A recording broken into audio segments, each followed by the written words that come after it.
na essência, e o nosso sentimento, que é o que realmente está enraizado, e o que a gente quer de verdade, e aquilo que é o nosso sentimento superficial, que é o sentimento externo, que é o sentimento do dia a dia, que é o sentimento que é causado pelo ego, que enfim, pelo que a gente vê ao nosso redor, que enfim, que acaba influenciando a gente. Que é mais impulso, né? Certo. Enfim, a gente está sendo sempre... A gente tem, eu chamaria um pouco isso daqui então, um sentimento externo, ou seja, que vem do lado externo, que vem daquilo que o mundo nos promove, fica promovendo todos esses sentimentos, enfim, que isso leva a gente a gerar, produz em nós esse sentimento, mas que não é na realidade aquilo que nós realmente somos. Não é na realidade aquilo que nós realmente sentimos e queremos. E por isso... Então, isso Maimônides escreve. Itzrotokfo, o Yetzer Hará que está tão forte sobre ele, e é interessante, às vezes o cara pode até estar consciente disso. Consciente, quer dizer, ele sabe, mas é muito forte o Yetzer Hará, está consciente que tem alguma coisa que na verdade ele quer sair disso, mas o Yetzer Hará prende a pessoa nisso daqui, a pessoa está presa no instinto maligno e acaba agindo dessa maneira, de maneira maligna. Então o Maimônides, aqui o cara mesmo ele não estando consciente disso, mesmo ele falando não quero, vamos falar assim, a gente presumimos que na realidade o cara sim quer, e isso que ele está falando que ele não quer é o Yetzer Hará, é o instinto maligno dele falando. Entendi. Mas na verdade ele sim quer. E por isso... Dá para dar uma forçada. Exatamente. Por isso, ao forçar ele, o que eu na verdade consigo atingir? Na realidade... A vontade superior dele. A verdade interna. Isso. Certo. A verdade é aquilo que é o sentimento verdadeiro. Aquilo que realmente ele quer. Através de forçar, através de você quebrar esse ego, através de você... certo? Você quebra esse ego que está, na verdade, que ele está lá e está meio que se elevando, ou seja, está se colocando, e na realidade é algo que não é verdadeiro, porque não é realmente isso que ele quer. Então, ao forçar e ao quebrar isso, você consegue revelar aquilo que é o verdadeiro sentimento dele, que seria, no caso, ao forçar ele fala eu quero, a gente assume que essa é na verdade a vontade dele, mesmo que teoricamente... Por que eu falei que é perigoso? Porque no mundo secular, isso se dá muita importância, enfim, quer dizer, não a gente fala muito sobre os seus sentimentos que é superficial. Eu aquilo, eu quero, mas isso é um sentimento que não é verdadeiro. Então, e a gente acaba dando... Aí quando você força a pessoa, você está negando o sentimento dela, né? Então, quer dizer, se alguém pode falar, não, você está forçando... Você deu uma chicotada nele, como é que ele vai dizer não? Certo, se ela não... Certo, então, se ela não tem Só como que tem base... todo um arcabouço, né, de informações, como a própria Rabina acabou de explicar. Não, exatamente, sim. Essa é a ideia que a gente colocou como base. Mas se a pessoa não tem isso como base, enfim, então, na verdade, acaba sendo um insulto, uma ofensa. Você está ofendendo o meu sentimento, você está insultando o meu sentimento. E acaba sendo, enfim, aí vem um pouco a ideia, né, da pessoa ela não entrar mais profundo dentro dela e viver, na verdade, de uma forma superficial, não ter isso aqui. Quando, na verdade, eles acham que é o contrário, né? Já reparou? Certo. Na verdade, eles acham que eles respeitarem a si próprio e aos seus próprios sentimentos. Eles acham o contrário dessa visão. Sim. Isso é muito interessante. Sim, e assim...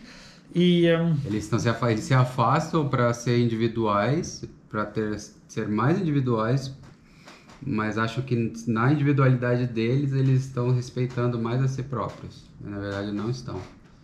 Sim. Né? Certo. E por isso, na realidade, a Torá ela fala um pouquinho sobre a ideia de obrigação. A Torá, a gente encontra um pouquinho na Torá a ideia de obrigação. Aí vem a pergunta, mas... Obrigação, não estou sentindo isso, não é o que eu quero.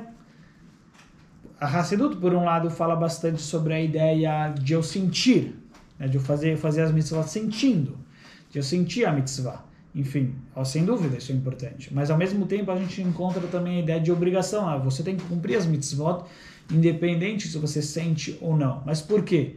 Na realidade, a ideia é, por que existe essa obrigação de cumprir a mitzvah? Mas eu não me identifico, eu não quero. Qual vai ser a resposta? que não, que na realidade você sim quer. Você é uma coisa profunda e um pouco a gente está falando que não, mesmo que você está falando que você não quer fazer aquilo, que você na verdade sente que você não se identifica, eu posso, por assim dizer, te obrigar a você fazer aquilo lá, porque na realidade isso é realmente o que você gostaria de fazer. Esse é seu verdadeiro ser. Sim, essa é a sua essência, né? Exatamente. Então, uma coisa, mas assim, então, quanto no mundo, mas se eu não tenho isso como base, eu na verdade estaria indo, como eu posso falar, eu estaria obrigando você, isso chamaria prisão, isso chamaria a não ter liberdade. Eu obrigar uma pessoa a cumprir uma mitzvah, então eu não tenho liberdade. O cara está falando, não me identifico, eu não quero cumprir essa mitzvah, e eu obrigo ele, eu estaria, na verdade, invadindo a liberdade dele. E aí veio o judaísmo com uma coisa que é tão profunda, então, quer dizer, de acordo com isso eu chamo perigoso, porque eu posso, na verdade, falar que na verdade, e você, na verdade, não quer isso. Isso daqui não é a sua verdadeira liberdade, não é o seu verdadeiro ser. E somente, obviamente, enfim, o judaísmo que pode afirmar, enfim, a Deus que pode afirmar uma coisa dessas. Mas se não, seria uma coisa, se eu não tivesse daqui como base, eu na verdade estaria fazendo uma coisa, eu estou, na verdade, enfim, estou chegando na pessoa e invadindo a liberdade dela, obrigando ela a fazer, que no mundo secular isso aqui é totalmente contra essa ideia. A gente quer dar liberdade, eles estão contra essa ideia querem dar liberdade. Sim. Eles querem dar, o ponto principal deles é a liberdade de que cada pessoa possa se expressar, que cada pessoa possa, né, ter o seu... E aí, mas o judaísmo fala algo mais profundo, que é, a gente também é a favor de liberdade, mas a questão é que você, na verdade, a pessoa, ela não tá ciente muitas vezes, não está consciente, ou às vezes ela está consciente, mas ela está presa, na verdade, no Yetzer Hara, e ela acha, enfim, ela acaba achando que isso é liberdade, mas na verdade isso não é liberdade. Sim. E então o judaísmo tem tanto foi que acaba...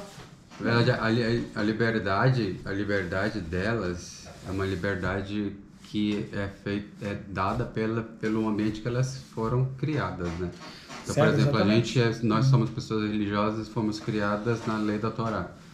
Então a gente acompanha e sabe e acredita, tem isso como realidade. Essas pessoas, elas buscam a realidade dentro de uma ideologia, né, secular, que eles aprenderam que aquilo ali tem que progredir naquele caminho. Então, por exemplo, minha base de estudo é nos direitos humanos. A coisa mais difícil é eu chegar para uma pessoa e falar, olha, você está extrapolando nos direitos humanos. Direitos humanos existem, sim, tem que ser afirmados, mas você está extrapolando, porque não é assim, entende? Porque, por exemplo, a gente tem um caso no tribunal que das pessoas que mudam, né? Era homem para mulher. Certo, e aí certo. tem que colocar o nome no processo inteiro, tem que colocar o nome social. A gente fala o nome social primeiro e depois o nome de registro quando ainda não mudou. Isso dá uma confusão, Rabino. Certo. Dá uma confusão, porque todos os órgãos vêm e chama de homem, chama de mulher, e aí tem uma hora que ele já não sabe, aí ele chama de direitos humanos, fala que está ofendendo e tal. Então, o que é? A essência, eu sempre penso nisso, no que o Rabino acabou de explicar. A essência, ela não tem como ser negada. Não tem como ser negada. Você pode ter a ideologia que for, pode ter uma ideologia que for, aprender o que for desde criancinha. A essência ela não muda, né? A essência da chamada de cada um, ela não muda, não adianta. A gente pode aperfeiçoar algumas coisas, né? Tal, como eu procuro fazer. Certo, correto, perfeito. O que pode acontecer na realidade é que a pessoa acaba, o Yetzer Hara, enfim, acaba se aprofundando tanto dentro da pessoa, e obviamente que eu estou chamando isso de Yetzer Hara, enfim, mas, enfim, a pessoa ela acaba tendo um sentimento tão forte por aquilo, que seria uma verá, enfim, no caso, né, aqui no caso seja pela Torá, enfim, existe a proibição do homossexualismo, né? Então, ou na verdade, enfim, e aí a pessoa fala, não, mas eu me identifico com isso, é realmente isso que eu quero. E de verdade, a princípio, enfim, é isso que ele quer. E aí fica uma situação que Está muito profundo dentro dele isso, mas a Torá fala que não pode. Quando a Torá fala que não pode, não é só que ela está falando não pode. Rabbi Simcha Bunim de Pshischa sempre explicava que, na verdade, aquilo que a Torá está dizendo, na verdade, é aquilo que o homem tem na sua essência. Na verdade, ele lia a Torá, né, de acordo com a Torá, é a base do homem. Então a Torá, na verdade, está falando isso porque isso é realmente você. Não é só uma lei que vai contra você. Não é que eu quero uma coisa, eu sou uma coisa e a Torá me proíbe. Não. Ele trouxe bastante essa ideia, Hassidut fala que essa é a minha essência. Quando a Torá fala uma coisa, na verdade isso... É isso mesmo, pega então, a essência. Se certo. A gente pega a essência... Por exemplo, eu só dei um exemplo. Eu só dei um exemplo de uma coisa do tribunal que eu vejo cotidianamente. Mas, por exemplo, tem gente que acha que é normal usar cocaína.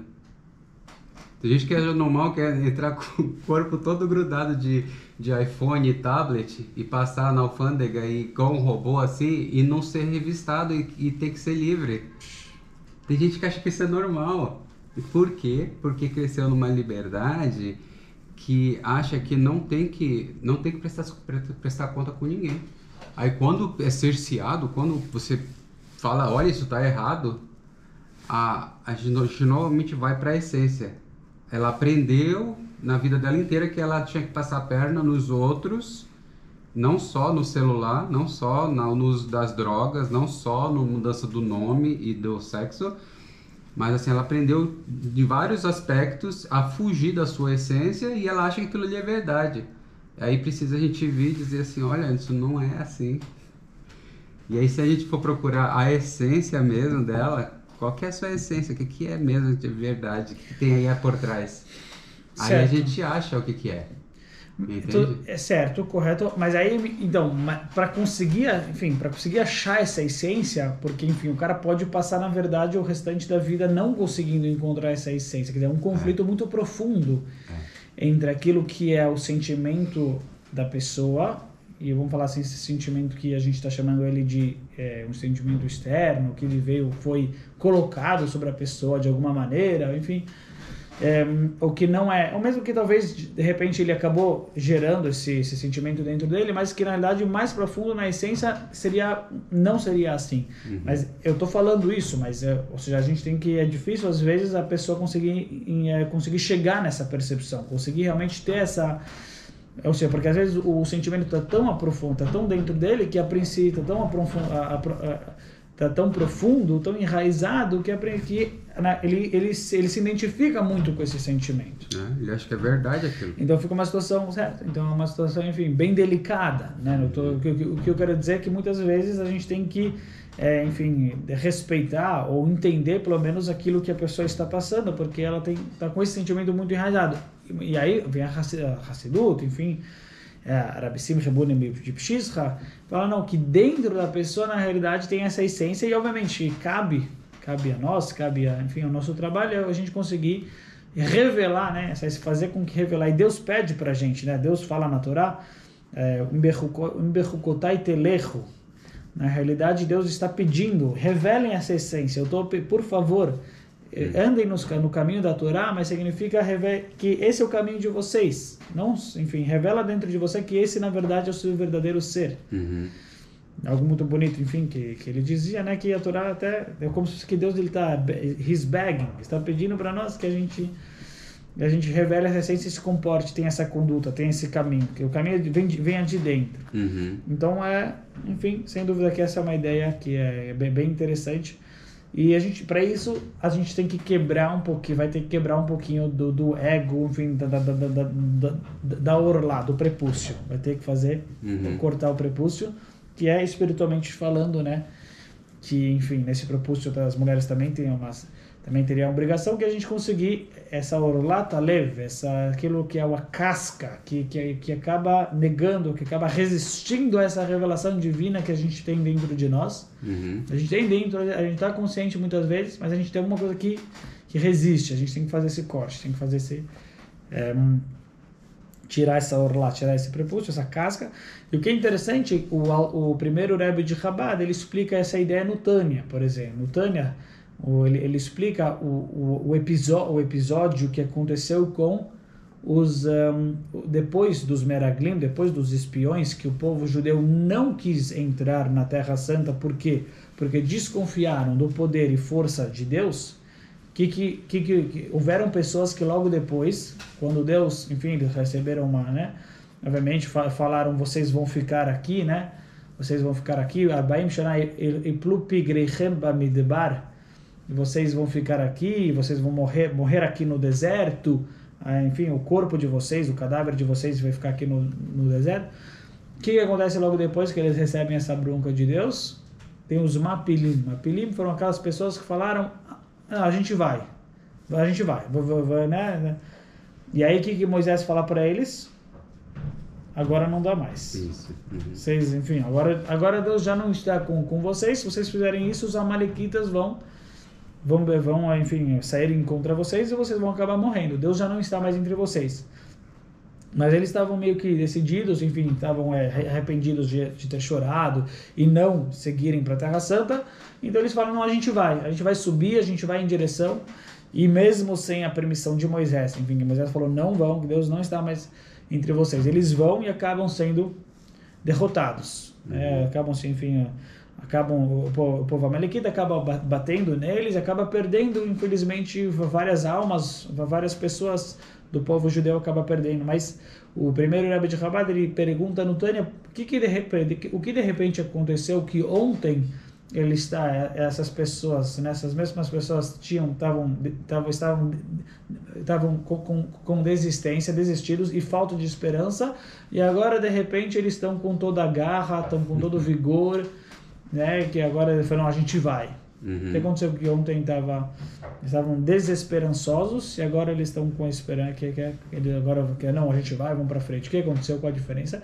Ele explica justamente isso, que na realidade a pessoa dentro dela tem esse emuná, tem esse bitachon, tem essa confiança em Deus. Só que o que acontece é que tem o Yetzer Hara que vem, o versículo fala em Tagbia Kanesher, vem o Yetzer Hara ali, que é algo supérfluo, é algo que é bluff, sabe o que é bluff? É que nem o balão que está cheio de ar, mas ele é grande, mas ele se mostra muito grande. Na verdade não tem nada dentro. Isso na verdade seria o lado negativo, que ele vem e começa a fazer todo esse auê, né? Um auê, enfim, começa a ter muito a ver, na verdade, enfim, com o ego da pessoa, aí começa a fazer todo esse auê crescendo sobre a pessoa e falando, não vai dar certo por causa de tal e tal motivo, por causa de tal e tal razão. E ele começa a crescer sobre a pessoa, e aí o que acaba acontecendo é que isso acaba tendo um efeito sobre a pessoa, e a pessoa então acaba, no caso, não diminuindo, não conseguindo exercer, utilizar, acaba perdendo a sua fé. Mas não é que ela acaba perdendo a sua fé, ela acaba, na verdade, não conseguindo usar essa fé que ela tem tão poderosa dentro dela. Porque ela continua, na verdade, dentro dela com essa fé, mas ela acaba não agindo de acordo com ela, já que o Yetzer Hara conseguiu colocar, confundir e desestabilizar a cabeça dela. Ela acaba não agindo dessa maneira. E aí, quando acontece uma pancada, uma bronca de Deus, que foi o que Deus fez, uma bronca de Deus falou, vocês vão morrer aqui no deserto, e vocês não acreditaram em mim, então vocês vão aqui para passar 40 anos. Quando eles receberam uma bronca, o que aconteceu? Teve um baque, um golpe contra o Yetzer Hara, porque eles viram que, na verdade, enfim, né, um golpe tão forte que o Yetzer Hara cai, né, não tinha nada dentro, o balão explode, e quando o balão explode, aí então se revela novamente a confiança em Deus. Se revela novamente a confiança que a pessoa tem dentro dela, que ela tem no Criador. Então, quer dizer... mesmo ouvindo Moisés falando que não era para ir... Exatamente, tudo bem, essa é uma outra questão, verdade, certo. Por que não, então, certo? Porque eles acabam indo, se Moisés próprio falar... É bonito que eles tiveram esse incentivo, eles falam, não, a gente vai. Mas Moisés falou, não vai, então não vai. Moisés falou, mas eu não sei se exatamente... se estava tão forte, enfim, o arrependimento, que eles queriam ir, não, a gente vai de qualquer maneira. Mas foi um bom comentário, uma boa observação que você falou, mas, porque de acordo com o Alter Rebbe, foi algo positivo que surgiu neles, né? Mas significa muitas vezes que o Yetzer Hara, ele tira, na verdade, o bitachon da gente. Por isso, na verdade, a palavra correta não é... Olha só que interessante. Não é eu tenho confiança em Deus. Tem alguma coisa que me tira essa confiança. E não ao contrário. Não é que eu preciso criar bitachon. Não é que eu preciso criar confiança. Eu já tenho dentro de minha confiança e o problema tem alguma coisa que me tira, que faz com que eu não consiga. E como se fosse que, na verdade, eu não consigo ter bitachon. Não é que a pessoa fala, não, mas eu não... É uma falta de força, uma falta de capacidade. Uma pessoa que ela não tem a crença suficiente, não é uma questão, porque em geral a gente acha que, enfim, a crença é para alguém mais simples. Mas e alguém que não, enfim, não tem a crença, então ele parte para outros. A pessoa que ela não tem crença, enfim, ela parte para, enfim, é uma pessoa que ela não precisa da crença, enfim, ela não. Aqui é o contrário. Você ter crença é uma coisa que você não consegue, que a pessoa não conseguiria. Quer dizer, poder ter a crença, esse é na verdade um verdadeiro mérito. Não ter crença é quando a gente está debaixo das mãos do Yetzer Hara. Quando a gente não tem, ou seja, quando a pessoa fala não acredito, ao contrário, você tem uma fraqueza dentro de você. Que você não consegue ter essa capacidade de acreditar. Você não consegue ter a força dentro de si de acreditar. O Yetzer Hara te tirou de você. Te tirou da pessoa isso. Porque quando alguém fala não, eu não acredito, a gente tem que olhar na verdade como uma falta de capacidade. Sim. Uma falta de força, uma falta de... Ele não consegue ter a fé. Porque ter fé, a pessoa ter fé, ela tem capacidade de ter fé, isso é algo que é um presente que Deus que ele dá para a pessoa. Que mesmo quando parece tudo perdido, ele consegue ter fé. Isso é algo que é incrível, não é algo que é bobo, não é algo que é bobo. Ao contrário, é uma força muito grande que ela tem de ter essa fé. Eu não tenho muita paciência quando a pessoa fala que não... Vou ter que sair. Já? Sim. Puxa.